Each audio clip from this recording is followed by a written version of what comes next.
Quand un homme se rend compte de ta valeur, quelque chose en lui se fracture. Son cœur ne bat pas d'amour, il bat de peur. Son esprit n'est pas envahi de tendresse, mais de questions qui l'assaillent. Comment est-il possible qu'elle ne dépende pas de moi? Comment peut-elle rester ferme quand j'essaie de la déstabiliser? Que faire si je ne la contrôle plus? Et c'est ici, mes chers amis, que réside la vérité crue que la psychologie révèle. Ce qui le dévaste, ce n'est pas que tu l'ignores, que tu le poursuives ou même que tu le perdes. Ce qui le brise réellement, c'est de te voir consciente, entière, complète, et de comprendre que son ego n'a aucun pouvoir sur toi. Ce n'est pas de l'admiration, ni un compliment, c'est un choc psychologique, un miroir qui l'oblige à affronter sa propre ombre. La plupart des femmes ne montrent jamais ce niveau de valeur authentique. Elles se brisent avant, négocient leurs limites, cèdent par peur de le perdre. Et ce faisant, elles confirment exactement ce qu'il veut, qu'il garde le contrôle. Mais toi, tu n'appartiendras pas à ce groupe. Car aujourd'hui, tu vas découvrir ce qui détruit vraiment un homme quand il voit ta valeur. Comment ne plus négocier ta dignité, et surtout comment devenir la femme qui laisse une marque indélébile dans son esprit. Pas à cause de ce qu'elle donne, mais à cause de ce qu'elle refuse de perdre, son propre pouvoir. Un homme peut tolérer que tu discutes avec lui, que tu le critiques, que tu le poursuives ou même que tu l'ignores un temps. Mais il y a une chose qu'il ne supporte pas, découvrir que tu n'es pas manipulable. Voilà le coup invisible qui brise son ego. Car au fond, beaucoup d'hommes construisent leur sécurité autour d'une illusion, que tôt ou tard, la femme qu'ils désirent se pliera à leurs règles, à leur silence, à leurs miettes. Ils croient que leur manière d'agir finira par te dominer. Mais lorsqu'ils tombent sur une femme qui ne danse pas au rythme de leur contrôle, une fissure s'ouvre dans leur inconscient. L'ego se nourrit de l'illusion de contrôle. L'homme qui joue avec ton temps, qui allume et éteint son intérêt comme un interrupteur, agit depuis cet ego. Mais quand tu réponds avec indépendance émotionnelle, quand tu refuses d'entrer dans la chorégraphie qu'il a écrite pour toi, tu lui retires ce qui le rassure, le scénario prévisible de tes réactions. Et c'est cela qui le détruit, car il se heurte à une vérité brutale. Il n'a aucun pouvoir sur toi. Il est habitué à ce que la majorité réagisse selon son script. S'il garde le silence, il reçoit ton anxiété. S'il envoie un message tard, il obtient ton excitation immédiate. S'il demande, il obtient. Son ego se nourrit de ses réponses qui confirment son contrôle. Mais lorsque tu ne joues plus ce rôle, lorsque tu choisis la sérénité plutôt que la panique, ton chemin plutôt que la dépendance, son monde intérieur s'effondre. L'homme qui découvre que ton estime de toi ne dépend pas de ce qu'il fait, mais de ce que tu es déjà, sans son ego se fragmenter. Il ne peut plus te convaincre, ni te manipuler, ni t'enfermer dans le rôle de dépendante. Imagine, il disparaît 2 semaines et revient avec un « tu m'as manqué ». Le scénario habituel voudrait que tu bondisses de joie. Mais ta véritable valeur se manifeste quand tu réponds depuis une position sereine, ferme, sans chercher à prouver quoi que ce soit. Ce calme l'ébranle plus que n'importe quel reproche. Avant de continuer, si tu n'es pas encore abonné à ma chaîne YouTube, je t'invite à le faire dès maintenant. En t'abonnant, tu seras informé de toutes mes nouvelles vidéos, ce qui te permettra de ne rien manquer de contenu précieux. Ce qui détruit l'ego masculin, ce n'est pas ton énervement, ni même ton silence, c'est ton indépendance, car il attendait ton besoin. Mais ce qu'il reçoit, c'est ta liberté. Et cette différence le marque à jamais. Chaque rencontre humaine est un miroir. Ce qu'il voit en toi réveille sa propre ombre. Face à une femme manipulable, son ego se sent fort. Face à une femme consciente de sa valeur, il se sent petit. Il ne peut pas affronter cela, car ça l'oblige à voir ce qu'il n'est pas, libre, complet, lucide. Le plus grand choc n'est pas de te perdre physiquement, mais de perdre le contrôle qu'il croyait avoir sur toi. Cela le brise, car il pensait que tu étais piégé dans sa dynamique. Mais au lieu de cela, il voit une femme qui danse au rythme de sa propre musique. Quand tu refuses les promesses vides, quand tu continues ta vie au lieu de rester suspendu à ses silences, ce n'est pas ta patience qui se brise, c'est son ego. Et le plus puissant, c'est que tu n'as pas besoin de crier, ni d'écrire de longs discours, ni de faire des drames. Ta seule attitude, ta cohérence, ta fermeté parlent plus fort que 1000 reproches. Les reproches, il peut les ignorer. Ta liberté, jamais. Voilà le coup invisible qui te rend inoubliable. Quand il comprend qu'il ne peut pas te plier, que ta vie est abondante même sans lui. Ce moment le confronte à sa plus grande peur. Elle n'a pas besoin de moi. Elle est complète. Elle peut vivre sans moi. Et aucun ego masculin ne supporte de voir cela dans une femme qu'il a voulu contrôler. Car beaucoup d'hommes, même s'ils ne l'avouent pas, s'attendent à être le centre de ta vie. Ils pensent que ton humeur dépendra de leur message, que tes projets tourneront autour d'eux. Mais lorsqu'ils rencontrent une femme qui a déjà un monde rempli de projets, passions, amis, routines indépendants de leur présence, leur inconscient vacille. À ce moment-là, ils commencent à voir ta valeur autrement. Tu n'es pas une extension de leur ego, mais une force indépendante. Et cela les confronte comme rien d'autre. Leurs illusions de contrôle s'effondrent, et même s'ils essaient de cacher leur peur sous une façade froide, une voix intérieure les tourmente. Comment peut-elle continuer sans moi? Comment peut-elle être si tranquille sans mon attention? Et c'est cela qui les détruit. Pas parce qu'ils t'ont perdu physiquement, mais parce qu'ils ont perdu leur place privilégiée dans ton esprit. Car ta vie ne tourne plus autour d'eux. Voilà le véritable coup invisible. Ton indépendance, ta liberté, ton pouvoir personnel. Sais-tu ce qu'il ressent à cet instant? Pas de la rage, pas de l'indifférence. Il ressent la secousse de son ego, un choc qu'il n'attendait pas, car il était persuadé que ta vie tournait autour de son retour. Et soudain, il réalise que non. Tu as ta propre vie, une vie qui ne s'arrête pas pour lui. Ce coup le détruit bien plus que n'importe quel reproche. Car le reproche lui donne du pouvoir, il confirme que tu tiens encore trop à lui. Mais ton indépendance, elle, lui retire ce pouvoir. Elle lui prouve que tu peux vivre sans lui. Et je veux que tu comprennes cela. L'indépendance n'est pas une froideur feinte. C'est remplir ta vie de toi-même. Une femme qui se nourrit d'elle-même, qui s'épanouit dans son propre monde, qui n'attend pas qu'un autre vienne la compléter, devient un véritable mystère dans l'esprit d'un homme. Parce qu'il ne sait pas comment l'attraper, comment la retenir, comment la manipuler. C'est la différence entre une femme de passage et une femme que l'on n'oublie jamais. La première se plie au vide de l'autre. La seconde vit remplie de sa propre lumière. Mais alors, comment maintenir cette indépendance dans le quotidien? À mes yeux, tout commence par définir ce qui, dans ta vie, est non négociable. Ton travail, ton repos, tes passions, ta santé. Écris-les si nécessaire, car si tu ne sais pas clairement ce qui est à toi, tu céderas trop facilement quand quelqu'un apparaîtra. Ne mesure plus ta valeur à son attention. Chaque fois que ta pensée dérive vers « s'il m'écrit, je vaux quelque chose. S'il ne m'écrit pas, je ne vaux rien », arrête-toi et répète « ma vie continue. Ma valeur est à moi, pas à lui ». Ce genre d'affirmation reprogramme ton inconscient et ton cerveau comprend peu à peu que tu n'as pas besoin de lui pour exister. Fais tes propres plans. Remplis ton agenda de ce qui te fait grandir. Parce qu'une femme toujours disponible perd son mystère. Mais une femme avec une vie pleine devient inoubliable. Selon Jung, c'est précisément à ce moment que la femme cesse de projeter sur l'homme ce qu'elle croit lui manquer et commence à l'intégrer en elle-même.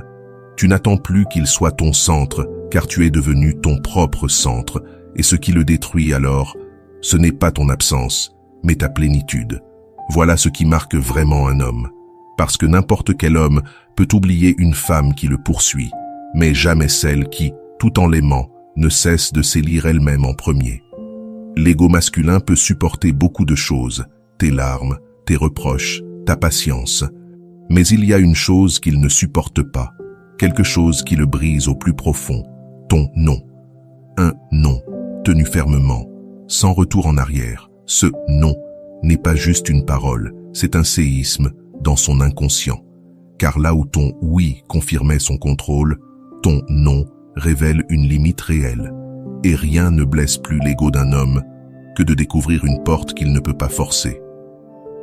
Jung expliquait que les limites sont des symboles d'identité. Quand tu dis non à ce qui t'abaisse, à ce que tu ne mérites pas, tu n'es pas en train de rejeter un homme. Tu es en train d'affirmer qui tu es. Et cet acte a plus de poids que 1000 discours sur l'amour de soi. Ton inconscient comprend que tu ne négocies pas ta dignité. Voilà le point crucial. Un homme ne se marque pas de tes paroles, mais du non que tu soutiens avec fermeté. Laisse-moi te raconter une scène typique inspirée d'une certaine Laura. Elle voyait un homme qui disparaissait et réapparaissait quand cela l'arrangeait. Il l'appelait avec tendresse, puis s'évaporait des semaines entières. Et pourtant, il revenait toujours, et Laura, comme tant d'autres, retombait dans le même piège, parce qu'elle l'aimait, parce qu'elle avait peur de le perdre. Un soir, il lui écrivit « Viens, j'ai besoin de toi ». Son premier réflexe fut de courir, comme toujours, même si le lendemain, elle devait aller au travail épuisée. Mais cette nuit-là, Laura respira différemment. Elle regarda le message et comprit ce qu'il signifiait. Encore une fois se rabaisser, encore une fois être l'option facile. Et pour la première fois, elle écrivit une réponse courte, simple, ferme. « Non, je ne peux plus continuer ainsi. » Il tente tout, la blâmer, la convaincre par des flatteries, se mettre en colère. Mais Laura tient bon. Et c'est ce « non » plus que tous les « oui » qu'elle avait donnés qui le frappa de plein fouet. Car il vit qu'il n'avait plus le contrôle. Laura tremblait, mais elle comprit quelque chose de puissant. Le vrai courage n'est pas dans ce que tu supportes, mais dans ce que tu refuses d'accepter. Le « oui » facile l'arrange.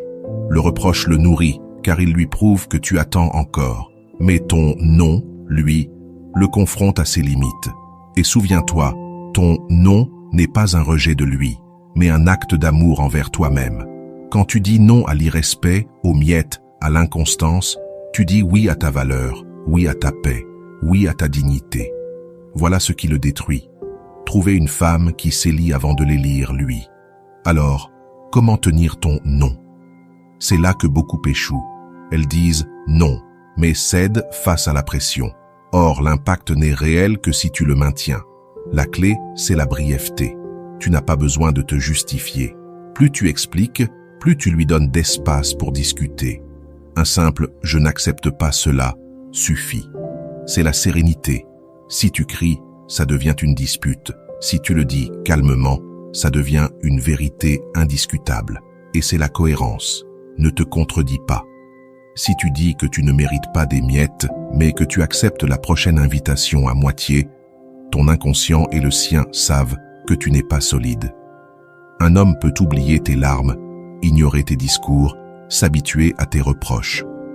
Mais il n'oubliera jamais le jour où tu lui as dit non et que tu l'as soutenu avec la sérénité de quelqu'un qui ne se brade plus. Ce jour-là reste gravé, non pas parce qu'il te déteste, mais parce que tu l'as marqué. Tu lui as montré que ta valeur n'est pas un discours, mais une réalité. Et le plus puissant, c'est que ce non ne le transforme pas seulement lui, mais surtout toi. Car à partir de ce moment, chaque fois que tu devras poser une limite, ton inconscient se rappellera « Je l'ai déjà fait et j'ai survécu. Je n'ai pas à négocier ma valeur. » Voilà le point de bascule de ta vie. Ton non n'est plus une tentative fragile, il devient un miroir. Un miroir qu'il ne peut pas briser et que toi, tu ne peux plus ignorer. Et ce qui effraie le plus l'inconscient masculin, ce n'est pas de te perdre physiquement. Ce n'est pas que tu cesses de lui écrire. Ce n'est même pas que tu ailles vers quelqu'un d'autre. Ce qui le détruit vraiment, c'est de se voir dans ce miroir et de ne plus y retrouver la femme manipulable qu'il espérait, mais une femme consciente, souveraine, qui n'a plus besoin de son approbation. C'est plus qu'un simple choc d'attitude, c'est un effondrement intérieur, car comme le disait Jung, ce que nous projetons sur l'autre, ce sont les parts de nous-mêmes que nous n'avons pas encore intégrées. Et quand un homme rencontre une femme qui connaît sa valeur, il est confronté à la part de lui-même qu'il n'arrive pas à soutenir. Voilà la vérité nue. Ta valeur le renvoie à son vide. Imagine la scène. Il revient, persuadé que quelques mots suffiront à rallumer ton attente. Il s'attend à retrouver la femme d'avant, celle qui cédait, celle qui pardonnait trop vite, celle qui courait à sa rencontre. Mais cette fois, il rencontre autre chose. Une énergie différente, une sérénité nouvelle, une clarté dans ton regard, une fermeté dans ta voix. Et là, sans que tu aies besoin d'en dire beaucoup, il ressent tout le poids du miroir. Ce n'est pas toi qui le juge, c'est lui qui se voit nu, face à sa dépendance, face à sa confusion, face à ses manques. Et ce contraste le détruit, car il lui révèle ce que son ego fuit depuis toujours. Reconnaître qu'il n'est pas à ta hauteur s'il ne se transforme pas. Mais cette fois, ça ne fonctionne pas. Cette fois, tu ne tombes pas dans le piège. Cette fois, ta réponse est différente, brève, ferme, tranquille. Et là, sans besoin de cris ni de discussion, quelque chose se brise en lui, car le jeu auquel il était habitué n'a plus d'effet. Le scénario qui lui avait tant de fois servi s'effondre dans ses mains. Voilà le véritable pouvoir du miroir. Tu n'as pas besoin de trop parler. Ta simple cohérence l'expose à lui-même. Ce qui le blesse le plus, ce n'est pas que tu le rejettes, mais que tu n'aies pas besoin de lui. Ce qui le trouble le plus, ce n'est pas ta colère, mais le fait que tu continues ta vie comme si sa présence n'était qu'un détail et non le centre. Ce qui le détruit le plus, ce n'est pas que tu lui fermes la porte, mais qu'il réalise lui-même qu'il n'a jamais eu la clé. Et pendant qu'il essaie de comprendre pourquoi tu ne réagis plus comme avant, le miroir continue de lui renvoyer son ombre, le vide de son ego, l'immaturité de ses actes, la pauvreté de son engagement. Laisse-moi te le raconter avec une histoire sans nom, car elle pourrait être celle de n'importe qui. Une femme qui l'attendait toujours, qui disait toujours oui, qui était toujours disponible. Lui jouait avec cette sécurité, disparaissait et réapparaissait comme si de rien n'était, certain qu'au retour, il serait accueilli sans résistance. Mais un jour, sans prévenir, tout changea. Il ne trouva plus cette disponibilité immédiate, il ne reçut plus toute l'attention, il ne dicta plus le rythme. À la place, il se heurta à une réponse brève, une limite inattendue, un calme déconcertant. Il n'y eut pas de dispute, pas de larmes, pas de scène, seulement un miroir. Et dans ce miroir, il se vit lui-même, et il n'aima pas ce qu'il vit. Il comprit qu'il n'avait pas perdu une femme dépendante, mais une femme consciente. Et cette différence le marqua à jamais. Jung disait que la rencontre avec une personne consciente peut être insupportable, car elle réveille en nous ce que nous n'osons pas encore regarder. Voilà ce qui se passe lorsqu'un homme voit ta valeur et comprend que tu n'es plus manipulable. Il se confronte à tout ce qu'il n'a pas travaillé, à toute l'ombre qu'il évite, à tout ce que son ego ne peut soutenir. Cette douleur ne vient pas de toi, elle vient de lui. Mais tu la déclenches en te montrant entière, en refusant de te rabaisser, en ne jouant plus son jeu. Ta simple présence devient alors un miroir qui le dénude psychologiquement. C'est pour cela que ce qui le détruit, ce n'est pas ton absence, mais ta clarté. Ce qui le blesse, ce n'est pas ta colère, mais ton silence. Ce qui le marque, ce n'est pas ton départ, mais ton indépendance. Car quand un homme croise une femme qui s'est choisie elle-même, qui a cessé de vivre en fonction de ses décisions, qui refuse d'être une ombre, il ne pourra plus jamais la voir de la même manière. Cette femme reste gravée dans son inconscient comme un rappel de ce qu'il n'a pas pu contrôler. Et crois-moi, aucun ego ne supporte une telle image. Il peut tenter de l'effacer, se distraire avec d'autres, se convaincre qu'elle ne comptait pas. Mais au fond de son esprit, elle sera toujours là, la femme qui l'a obligé à voir son ombre. Il y a quelque chose qu'aucun homme ne peut effacer, peu importe ses efforts, le souvenir de la femme qui s'est choisie elle-même avant lui. Peu importe le temps qui passe, peu importe ses distractions, peu importe son masque d'indifférence, son inconscient reste marqué à jamais par celle qui osa mettre sa valeur au-dessus de son désir. Et cela n'a rien à voir avec jouer la froide ou feindre le désintérêt. Le souvenir indélébile ne naît pas d'une stratégie, mais de la cohérence. Une femme qui se choisit ne le fait pas pour prouver quoi que ce soit, elle le fait parce qu'elle a compris qu'elle ne peut plus vivre à moitié, qu'elle ne peut pas négocier sa lumière pour le confort des autres. Ce genre de femme ne passe jamais inaperçue.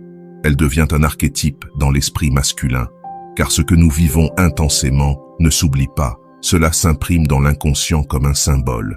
Et le symbole de la femme consciente, de celle qui n'a pas plié, de celle qui a dit non et l'a tenu, devient un souvenir impossible à effacer. Ce souvenir ne se manifeste pas toujours comme de l'amour. Parfois, il se manifeste comme de la gêne, de la colère, de la frustration. Il peut parler mal de toi, te minimiser, te critiquer devant d'autres.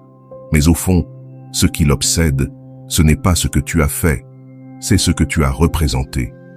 Tu as représenté la preuve que tout ne s'obtient pas avec des promesses vides, que toutes les femmes ne se laissent pas manipuler, que toutes ne sont pas prêtes à payer le prix pour se sentir choisies en morceaux. Cette vérité, c'est ce qui le marque, car il comprend qu'avec toi, il ne pouvait pas être le même qu'avec les autres. Et ce souvenir le poursuivra dans chaque nouvelle relation. Car chaque fois qu'il voudra répéter ses vieilles tactiques, une ombre reviendra à sa mémoire, lui rappelant « il y en a une qui n'a pas accepté, il y en a une qui ne s'est pas pliée ». Imagine ce scénario. Il continue sa vie, rencontre une autre femme, répète ses habitudes, disparaît, réapparaît, donne des excuses, demande de la patience. L'autre accepte et il respire, pensant avoir retrouvé le contrôle. Mais soudain, dans un instant de silence, la mémoire revient. L'autre femme n'est pas comme toi. Elle n'a pas ta calme fermeté ni ton indépendance. Elle n'est pas la femme qui l'a confrontée à son ombre. Et là, même s'il ne l'avoue jamais, il sent la différence. Car personne n'oublie celle qui l'a confrontée à ce qui lui fait le plus mal. Perdre le pouvoir sur quelqu'un qui valait plus que ce qu'il pouvait gérer. Le souvenir indélébile ne se construit pas dans l'intensité du désir, mais dans la force de la limite. Car n'importe quel homme peut oublier celle qui s'est donnée sans condition, mais jamais celle qui a mis des conditions claires. N'importe qui peut oublier celle qui a couru après lui, mais jamais celle qui a continué à marcher, même s'il restait en arrière. Et ce qui est fascinant, c'est que tu n'as même pas besoin de revenir dans sa vie pour lui rappeler cela. Le souvenir ne dépend pas de ta présence, il dépend de ton choix. Chaque fois que tu as choisi ta paix plutôt que son ego, chaque fois que tu as refusé les miettes, chaque fois que tu as tenu ta dignité, son inconscient en a gardé la trace. Et peu importe combien d'autres femmes il met sur son chemin, cette marque ne s'efface pas. Parce que tu ne l'as pas marquée par ta dépendance, tu l'as marquée par ton courage. Jung disait que l'âme se souvient toujours de ce qui l'a confrontée en profondeur. Et toi, en décidant de te choisir, tu es devenu ce miroir inoubliable. Peu importe qu'il le nie, qu'il le cache ou qu'il refuse de l'admettre. Tu restes tatoué dans sa psyché comme la femme qui ne s'est pas pliée, la femme qui a montré qu'il existait un niveau supérieur d'amour de soi. Voilà le souvenir indélébile, pas celle qui est toujours restée, mais celle qui a osé partir quand il n'y avait plus de respect. Pas celle qui a accepté l'ombre, mais celle qui a exigé la lumière. Pas celle qui s'est contentée de la moitié, mais celle qui a choisi la totalité. Il pourra oublier tes mots, tes messages, tes caresses. Mais il n'oubliera jamais le jour où il a compris que tu n'étais pas manipulable. Le jour où tu t'es choisi toi-même. Le jour où tu lui as montré d'un seul acte que ta valeur ne dépendait pas de lui. Voilà ce qui le détruit. Voilà ce qui le marque. Voilà ce qui transforme ton histoire en symbole dans son esprit. Le symbole de la femme consciente, de la femme qui s'est choisie, de la femme qui, même absente, ne pourra jamais être effacée. Ce qui détruit vraiment un homme, ce n'est pas ton absence, ni ta colère, ni ton silence. Ce qui le blesse au plus profond, c'est de voir ta valeur et de réaliser qu'il ne peut pas la manipuler. Cet instant crée la différence entre la femme qui se contente et celle qui devient un souvenir inoubliable. Parce qu'un homme peut oublier celle qu'il a toujours attendue, mais il n'oublie jamais celle qui s'est choisie elle-même. Et c'est cette vérité que je veux que tu graves dans ton âme. Quand ta vie cesse de tourner autour de lui et commence à tourner autour de ton propre pouvoir, c'est là que lui réalise ce qu'il a perdu. Et toi, ce que tu as gagné, ta dignité, ton centre, ta liberté. Alors, écris-le maintenant en commentaire, comme un saut de décision et de force.